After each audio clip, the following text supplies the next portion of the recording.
സർവം മായ ക്രിസ്മസ് റിലീസാണ്. നിവിൻ പോളി നായകൻ, അഖിൽ സത്യൻ സത്യനന്ദിക്കാടിന്റെ മകൻ, ഓൾറെഡി സംവിധായകനായിട്ട് എസ്റ്റാബ്ലിഷ് ചെയ്ത ഒരാളാണ്. അഖിൽ സത്യൻ സംവിധാനം ചെയ്യുന്ന പടം, അജു വർഗീസ് കോമ്പിനേഷൻ, നിവിൻ പോളിയുടെ ഹിറ്റ് കോമ്പിനേഷൻ ആണ്. എന്തായാലും ഇതിന്റെ ടീസർ വന്നിട്ടുണ്ട്. ഈ ടീസർ എനിക്ക് തോന്നിയ ഒരു ഫീൽ ഗുഡ് സിനിമയാണ്. ഒരു നിവിൻ പോളിയുടെ ഒരു പ്രേമത്തിന്റെ ഒക്കെ ലുക്ക് ഫീൽ ചെയ്യുന്നുണ്ട്.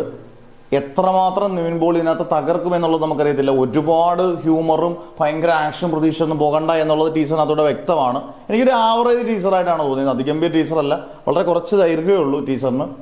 എന്തായാലും ടീസറിലോ ട്രെയിലറിലോ ഒന്നും അല്ല നമ്മൾ ഒരു സിനിമയെക്കുറിച്ച് വിലയിരുത്തേണ്ടത്.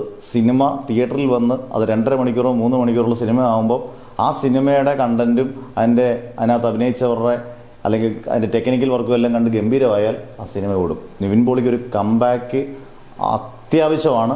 അത് ഈ സിനിമയിലൂടെ സാധിക്കട്ടെ എന്ന് നമുക്ക് ആശംസിക്കാം.